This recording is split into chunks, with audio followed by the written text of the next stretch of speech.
Committee will come to order. We're delighted this morning to be at Borough Hall, and of course, the Borough President of Brooklyn, who's here. We would like for him to have an opportunity to welcome the members to the great borough of Brooklyn. Those of you that reside in our city, you know the name. You don't have to introduce him in any way. All you have to do is just go someplace and say, Marty, Mark. Sure. Thank you very, very much, and of course, welcome to what I now call the Republic of Brooklyn. Actually, my name is Marty Towns Markowitz, but I think your colleagues should know that, for us in public service here in Brooklyn, we always use the latest Ed. I have to tell you that because he's truly the gold standard in our borough. So thank you, Congressman, very, very much. And certainly, I also want to welcome Deputy Mayor Edward Schuyler. Many people say he bears an uncanny resemblance to me, I have to tell you. And let me say, if I was his height, I'd definitely be his weight. Am I right, Deputy Mayor? Also, New York City Controller Bill Thompson, Timothy Gilchrist, Governor Patterson, Senior Advisor on Infrastructure and Transportation, Dr. Edison Jackson, it was great seeing him here as well, Colton Branham, President of the Bedford-Stuyvesant Restoration Corporation, Dave Robinson, Associate Director for the Center for Information Technology Policy at Princeton University. I can't think of a better person than Ed, Congressman of the town, to chair the House Committee on Oversight and Government Reform. And I think we can all agree that this is one of the most important jobs in Congress at this moment. In this day and age, when every dollar counts, don't we know that? We need someone like Congressman Towns to make sure that the government spends our money wisely along with your colleagues. And if there's one thing we can all agree on regarding the American Recovery and Reinvestment Act, it is that this money that needs to be spent now to give our community a jump start, no doubt about it, but it also needs to be spent well so that we can get our economy back on the right track once and for all and make sure that every penny allocated is used for its stated purpose. These are seen unsettling times, but we can at least rest assured, my opinion, of course, that after 8 long years of George W. Bush, we finally have in the White House a president who understands that our nation's cities are the engines of economic development of our nation. And we're fortunate that President Obama has someone in Congress like Congressman Towns to make sure that fiscal responsibility in our federal spending process. So now, Congressman Ed Towns, thank you for inviting me and your fellow congressional members on the committee. Thanks. Thank you. Thank you for welcoming us to Borough Hall. Thank you. Thank you so much. Today's hearing is the first in a series of field hearings that will be held in various locations throughout the country.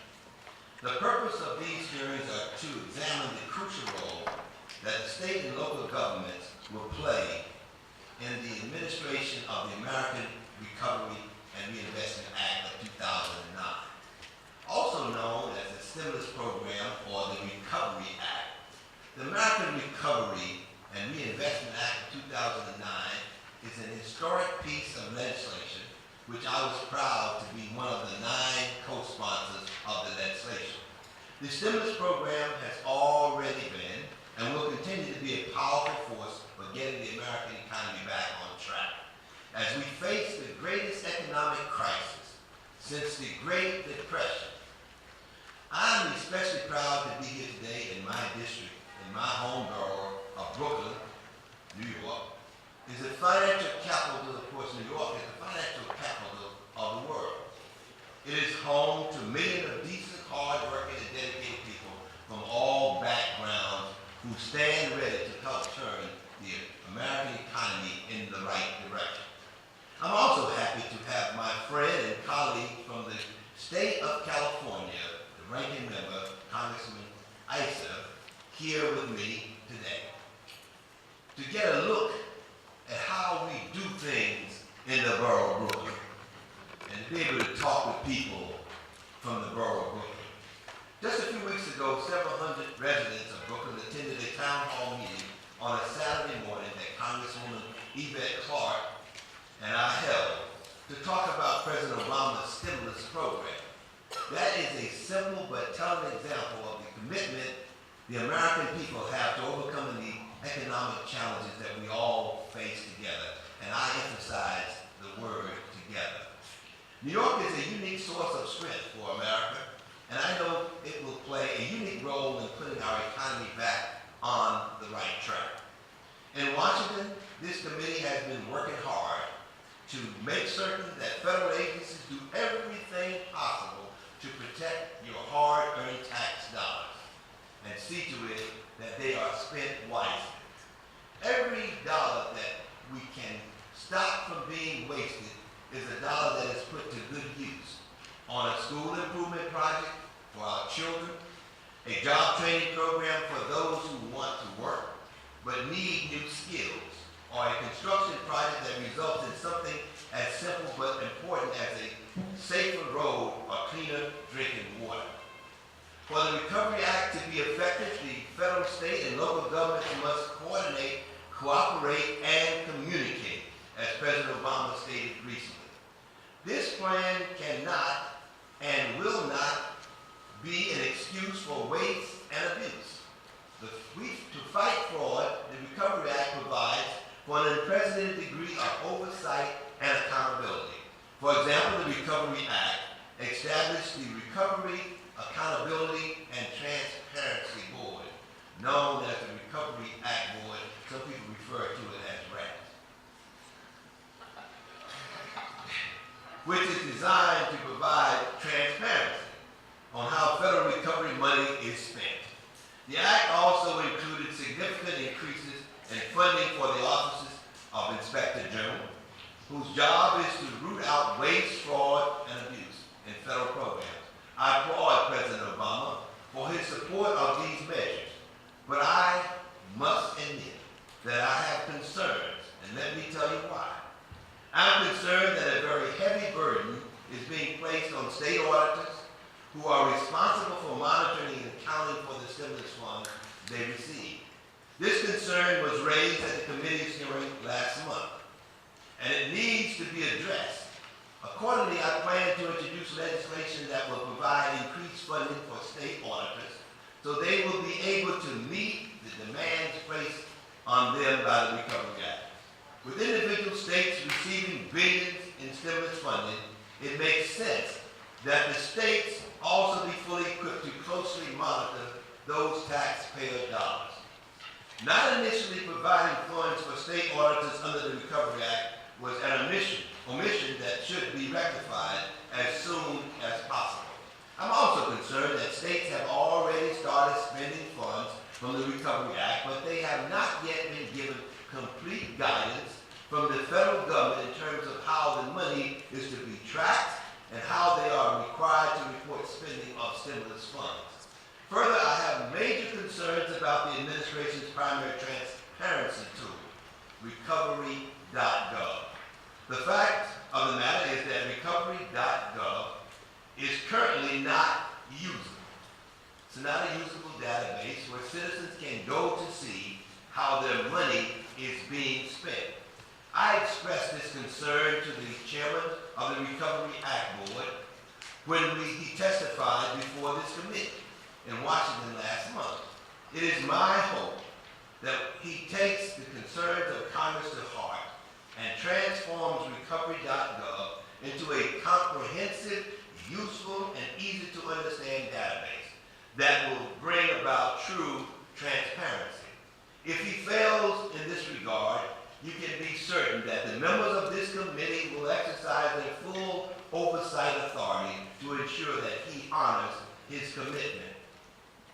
Today we will hear from people who have been and will continue to be at the forefront of the effort to ensure that the Recovery Act is administered in an efficient and fair manner at the state and local level. We want to learn more from our witnesses about how the federal government is doing so far in administering the stimulus program. Where and how can the federal government do better? In short, we want to ensure that the federal government is doing everything it can to help state and local governments successfully administer the stimulus program. I want to thank all of our witnesses for appearing here today, and I look forward to hearing their testimony. I will now yield to our ranking member, Mr. Darrell Issa from the great state of California, for his opening statement. The ranking member. Thank you, Mr. Chairman. It truly is a pleasure to be here in the great borough of Brooklyn. I'm also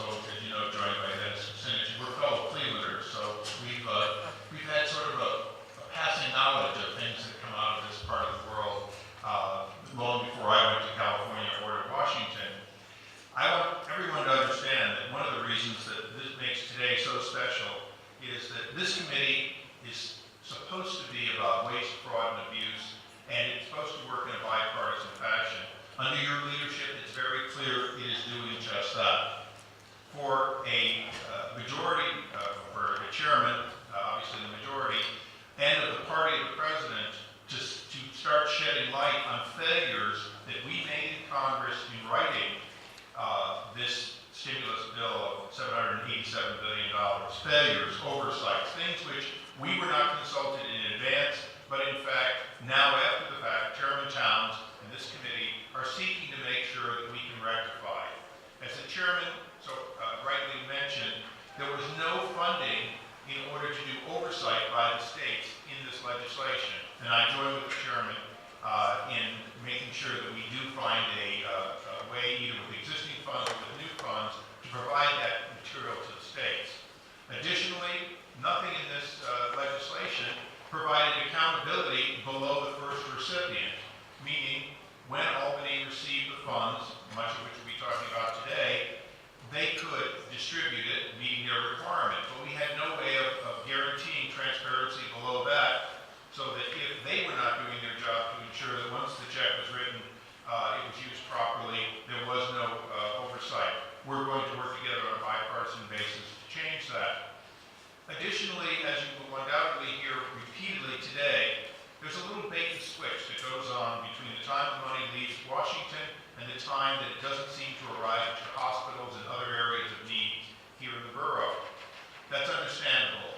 Both my state of California, which had a $45 billion deficit at one point, and a slightly smaller deficit here in New York, were partially wiped out by the stimulus funding, meaning they didn't apply the money that we sent from Washington to additional projects, but rather simply pull back their dollars, push forward federal dollars, and as a result, where you thought you were getting more, at best, you may be getting what you originally were promised or less. As we all know, we have lost millions of jobs, and the stimulus package, at best, if used properly, is estimated to save about 3.5 million jobs. If we allow the moving around of dollars in a way that diminishes the intent, we obviously will diminish the outcome. We cannot afford to have one of those 3.5 million jobs that we hope to save lost, and clearly today we will hear that that is happening. The President, in fact, has made this one of the hallmarks of his administration early on. He did so with good intent, and I join him in a belief that we needed something which was timely, targeted, and temporary. But as we have begun to see, the targets are often poorly defined.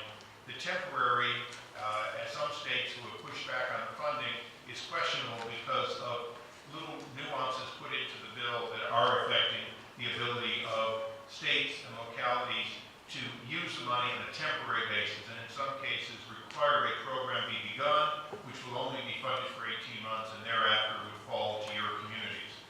So, Chairman, I'm deeply concerned about the waste that will come if cities which were already stretched to the limit find themselves, when the money runs out, forced to continue with programs that may or may not suit their particular municipal area. Here in Brooklyn, you are an older city, so new construction and many of those items is not nearly as important as repair and reconstruction. One size does not fit all. I'm hoping today that our working on a bipartisan basis, the solidarity that this committee under your leadership has begun to have, will show to the people here that this committee will not allow this fine city to be shortchanged between the time the money leaves Washington and the time it was supposed to arrive here. With that, I look forward to all the testimony and yield back, Mr. Chairman. Thank you very much for your statement. At this time, one of the hardest working members of the United States Congress, a gentleman from Ohio, Mr. Dennis Kucinich, who yield to him for 5 minutes with opening statement. Mr. Chairman, my colleagues on the committee and people of Brooklyn, I'm here to support my chairman and also because I understand the concerns that Brooklyn has related to the concerns that people all over the country have. Are we going to see an economic recovery? What will that recovery look like? Will it provide more jobs? Will we rebuild America's infrastructure? All across this country, there are people who are worried about losing their homes, their jobs, retirement security, their investments. And this committee has the responsibility of being the watchdog to make sure that all federal programs find the way through to the beneficiaries for whom they're intended. And when you're talking about trillions of dollars, money coming from the recovery program, money in the troubled asset relief program, we know that anytime you're talking about spending on that level, it is inevitable that there's going to be problems with the way the money is distributed and problems with how it's spent.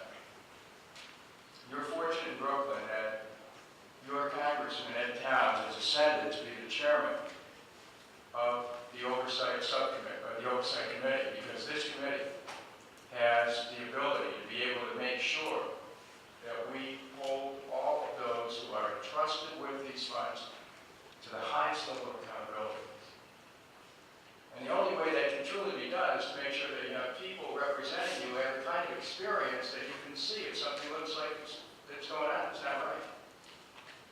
And because of Ed Towns' experience in rising to Congress from this borough, you can be sure that his eyes and his ears are going to be essential in making sure that these programs find a way to help the people whom they're intended, and also, if there's any misconduct involved, that'll be brought to the public's attention. Let's go back to where we are as a nation. The Obama administration understands that this American Recovery Act is only a first step. $100 million out of the initial $787 billion will go towards infrastructure improvement. And yet, Mr. Chairman, the American Institute of Architects said there's over $2 trillion in infrastructure needs to rebuild our bridges, water system, sewer system, rebuild our roads, schools, hospitals. America needs to be rebuilt. We can get millions of people back to work doing that. But we will not have the confidence of members of Congress to be able to vote for more programs unless we can prove that these programs that are being set up are going to be operated in a way where there's integrity and where there is a commitment to making sure that the programs that we say that we wanted the money for, that's what's happened, and that they're done in a way that's honest and efficient. I'm a person who believes that government can work, but it only works if you have people watching to make sure it works. And so that's what this committee is about. And I'm proud to be here with my chairman and with the ranking member, Issa, Congressman Platts, and Congressman Welch, so that we can hear from the people of Brooklyn about what your dreams and hopes and expectations are and what you're concerned about. And we can take that information back to Washington and share it with our colleagues. This is a great community, and I'm glad to be here at this moment to be part of this hearing. And I look forward to hearing your testimony. And thanks again, Mr. Towns, for giving us the opportunity to come to Brooklyn so that we can hear from your constituents whose concerns express the concerns of all Americans. Thank you very much. Great to be here. Thank you very much. Thank you for your kind words as well. I'd also like to recognize a person that I had an opportunity to serve as the ranking member when he was chair of the subcommittee, and who I had enjoyed working with. He's very fair, and he said that if I give you an opportunity to give me input, I do expect your output. So I want you to know that I enjoyed working with you and with that arrangement. I want you to know the deal still is on. Mr. Platts. Thank you, Mr. Chairman. Great to be with you, Ranking Member Issa, and my colleagues. First, it's wonderful to be back in the city of New York and in the borough of Brooklyn. I know we've held hearings here at Borough Hall in the past, as well as the school ball close by, and just a wonderful opportunity to visit a great city. I want to add my words of thanks with my colleagues to you for holding this important oversight hearing. One of the most important responsibilities we have as public officials, as elected members of Congress, is to ensure that we are good stewards of the American people's funds. And that's what this hearing is all about, is ensuring that the funds that they've sent to Washington and entrusted us to oversee are then returned to our communities, including here in New York, in the most efficient, effective, and accountable manner possible. And this oversight hearing is all about ensuring that we achieve that very important fiscal goal. So thank you for your leadership as chair of the Oversight Committee, and also to those witnesses who are here with us today who at the state and local level will give us good insights, will help us more effectively perform our oversight responsibilities. So with that, I yield back, Mr. Chairman. Thank you. Right. Thank you very much. Now I'd like to yield 5 minutes to Congressman Welch from Vermont, one of the very thoughtful members of this committee, and always, want to make certain that we do our research and homework before we move forward. Congressman Welch from the great state of Vermont. Thank you very much, Mr. Chairman. I'll be brief because we're all anxious to hear from our distinguished witnesses. In government we do two things. One, we set a policy, and we did that by passing this stimulus. It was after vigorous debate, but the policy direction has been set. And number two, we implement a policy. And usually we don't, oftentimes we don't do it as well as we need to in order to achieve the goals. I think Mr. Issa outlined all of the challenges that we face. And with $787 billion of our money, your money, at stake, and also the ability to make the economy stop its free fall and hopefully begin a recovery, every single dollar, every single job is absolutely important. And Mr. Chairman, what I am quite appreciative of your work on this committee is that you're getting us started before the reports of mismanagement or fraud come in, not waiting until after. Oftentimes, when you have this amount of money, it's inevitable that there'll be some outright fraud, and it creates not only a waste of money, but a bitterness in the minds and hearts of the taxpayers who paid for it. But oftentimes, even more money is wasted because of poor management and getting behind the curve on making certain that the things that we're doing well, we do more of, and the things that aren't working, we stop. So having this hearing, Mr. Chairman, at the beginning, and working so cooperatively with Mr. Issa to get us focused at the outset, I think is the critical contribution we can make. And what's tremendous is that we're going to start by hearing from people who are on the front lines of implementing the policy. Because in Congress, we set a policy, but oftentimes the much harder work is the work that you do back home to implement that policy. So I am very eager to hear from the folks on the front line. And I want to thank you, Mr. Chairman, for welcoming a Vermonter to this foreign country. And I'm feeling pretty safe so far. And Mr. Issa, it's good to be here with you and my colleagues as well. Thank you. I yield back. Right. Thank you very much. And let me thank all of you for your statements. At this time, we would like to ask our panelists to come forward. Mr. Gilchrist, Deputy Mayor Scholar.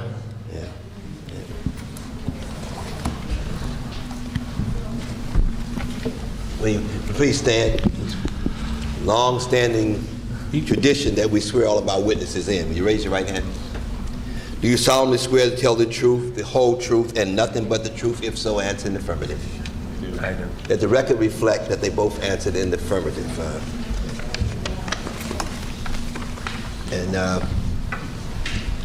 just before I introduce our panelists, let me introduce the United Medical Academy of Satmar. They're here in the room at school. Give them a big round of applause. United Medical Academy of Satmar.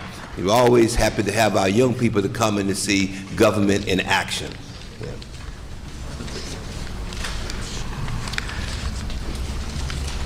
Let me introduce our witnesses.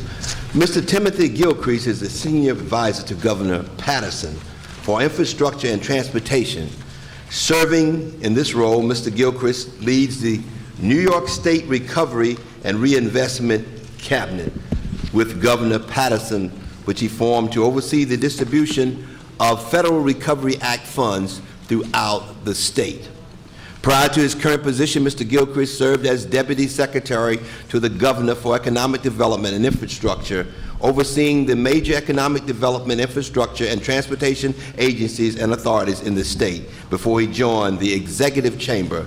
Mr. Gilchrist served for over 26 years as the New York State Department of Transportation in a variety of management roles, including the Director of Strategic Planning. He is a graduate of the State University of New York in Oswego and, of course, Harvard University as well. Deputy Mayor Schuyler. Edward Schuyler is the Deputy Mayor of Operations for the City of New York.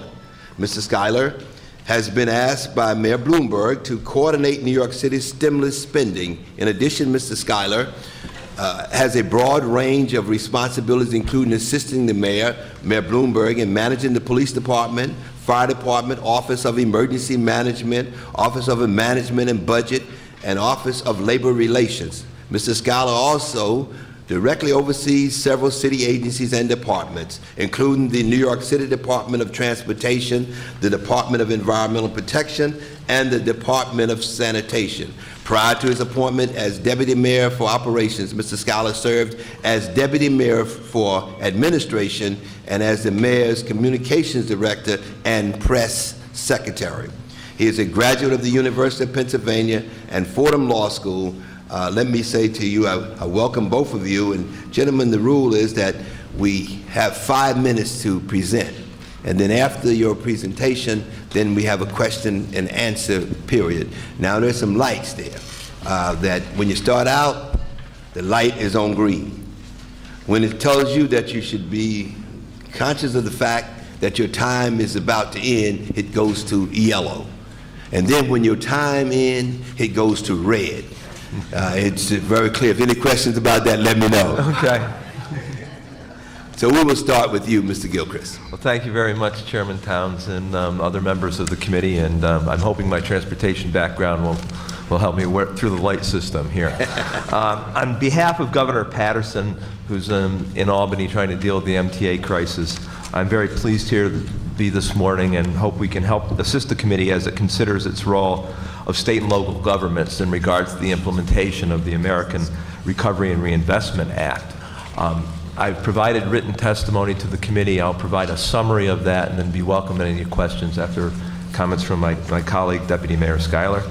As the chairman said, I'm Tim Gilchrist. I'm the Governor Patterson's Senior Advisor for Infrastructure and Transportation and serve as the chair of the Economic Recovery and Reinvestment Cabinet. Our latest estimates is that New York State will receive over $26.7 billion in funds from the American Recovery and Reinvestment Act, in addition to the funding that will be provided to the local governments or any kind of discretionary funding that we will be aggressively seeking, including an FMAP increase of $11.1 billion, state fiscal stabilization funds of over $3 billion, and we also currently estimate that we'll receive over $4 billion for infrastructure and energy programs, $5.9 billion for health and human services programs, $2.3 billion for education programs, and $124 million for public safety programs. And of these funds, over $1.8 billion have been expended, mostly FMAP funds, with the additional funds pending disbursements. In addition, the governor has certified over $200 million worth of highway transportation projects that are currently being out to bid. In anticipation of the American Recovery and Reinvestment Act, Governor Patterson established an Economic Recovery and Reinvestment Cabinet on February 10th, ahead of the legislation, in order to coordinate the state's economic development. The Cabinet, of which I serve as chair, has representatives from over 30 of our state agencies and authorities, and there's a dedicated staff working in the agencies and in the governor's office to support the activities. Within the cabinet, we have several working groups, and we are constantly realigning these working groups to meet the ongoing challenges as we move forward. But I'd like to touch on some of the highlights that we're doing to oversee the disbursement of the funds and to ensure the transparency and accountability, and to root out waste and fraud. One of the important working groups of the Reinvestment Cabinet is the Internal Control Working Group, which is made up of the state agencies, internal auditors or internal control officers, and the Office of the State Controller, which is a separately elected position within the state of New York. This group is meeting on a regular basis to help agencies review their internal control processes, look at their contracting process, their contract disbursement process, their contract award process, to ensure that the funds are spent within all of the current guidelines. What I'd like to point out is that New York State has, and as will be mentioned in a minute, the city, have a very robust internal control and procurement process to limit waste, fraud, and abuse. The state has a strong executive budget process that lines out the funding that needs to be spent. In the budget that was passed in the first week in April, all of the American Recovery and Reinvestment Act funds that were appropriated have been separately flagged in a distinct appropriation so that they can be tracked. The Office of the State Comptroller's Central Accounting System has set up a special accounting code to track all of the funding that has been being spent on ARRA funds. And because a certain amount of the funding flows directly from the federal government to state authorities outside of the state budget process, the enacted state budget requires regular reporting by those authorities. In addition, we have an MBEWBE office that reports directly to the governor's office and is an active role as part of the committee. We have an independent inspector general that roots out waste, fraud, and abuse. And the separately elected comptroller and attorney general need to sign off on all of the contracts that the agency let through competitive processes. We're not only going to administer our own funding, but we're putting programs in place to help localities who are not always as sophisticated as the state of New York report on their funds and following tracking programs and have continued outreach with members of Congress and members of our state delegation to give information to not-for-profits and local elected officials on the expense of the funds. And I look forward to your questions. Thank you very much for your testimony, Mr. Gilchrist. Now we call upon you, Deputy Mayor Scala. Good morning, Chairman Towns, Ranking Member Issa, and other members of the committee. Thank you for the opportunity to appear with you today. I'm here on behalf of Mayor Bloomberg, who's actually in Washington with some of your colleagues, and will attend a bill signing with President Obama later in the afternoon. I'm here to testify on the measures the city has in place to ensure that all stimulus funds allocated to the city are spent appropriately, and the steps the federal government is taking to assist us in this endeavor.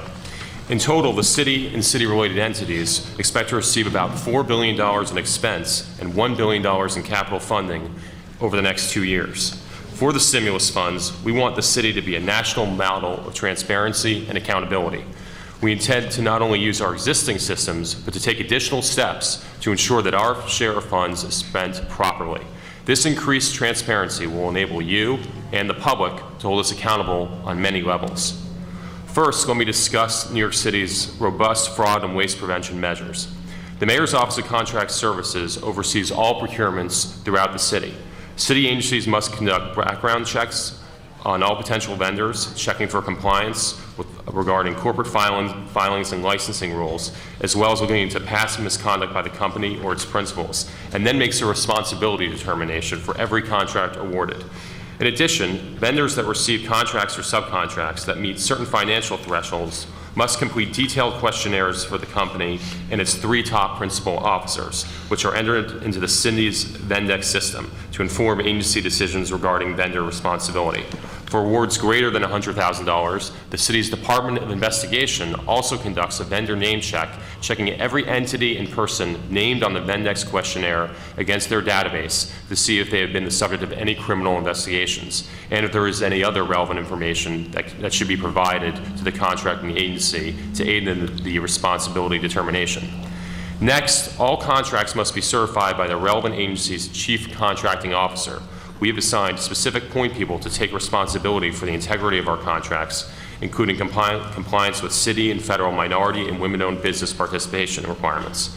For every contract other than those obtained by competitive bidding, the mayor or his designee must certify that the city has complied with all applicable laws and rules, and the Corporation Council must certify the legal authority of the contracting agency to proceed with the award. In addition to the mayoral oversight, the Department of Investigation and the Comptroller, who you will hear from later, also closely monitor contract portfolios. On top of these checks that we already have in place, and prior to the enactment of the stimulus bill, we created a government structure known as a Stimulus Oversight Group, through which all stimulus funds are overseen by the mayor's office and the appropriate oversight agencies. We've assigned every funding stream for which the city is eligible to a working group: infrastructure and energy efficiency, social safety net, economic and workforce development, public safety, and fiscal assistance. These working groups review allocations, applications, and documentation for all funding streams. Judgments are based on the following criteria: ability to deliver programmatic results, job creation, economic stimulative impact, speed at which spending can occur, and long-term public benefit, integrity, and fraud prevention.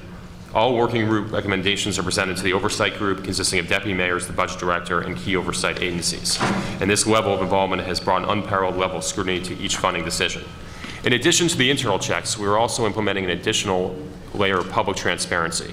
We launched an interactive website called the Stimulus Tracker, available through nyc.gov. This will track all dollars on their way from distribution to city programs or capital projects, through the steps of contracting, financial processing, and payment for project work, to the ultimate impact of each funded project on the lives of New Yorkers. These features are expected to be fully operational by the end of this month.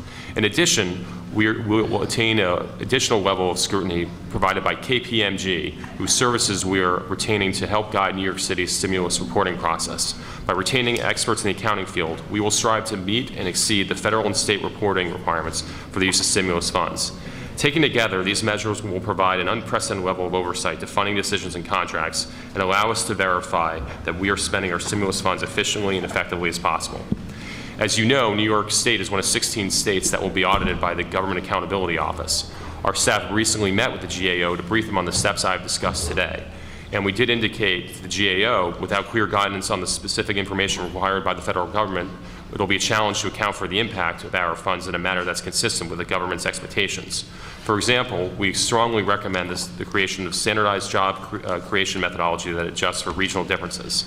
If new federal guidelines require additional monitoring and reporting, we would ask that local governments be allowed to use stimulus dollars to meet these enhanced reporting and compliance requirements. We encourage Congress and federal agencies to issue additional guidance as soon as possible. Thank you very much for the privilege to testify this morning, and I will be happy to take any questions you may have. Thank you very much. Let me thank both of you for your testimony, and of course, now we'd like to start the question and answer period. There was a article in the Wall Street Journal yesterday titled, "Stimulus Confusion Frustrates Business." Have either of you heard about any widespread confusion that businesses have about the timing or other details of the stimulus program?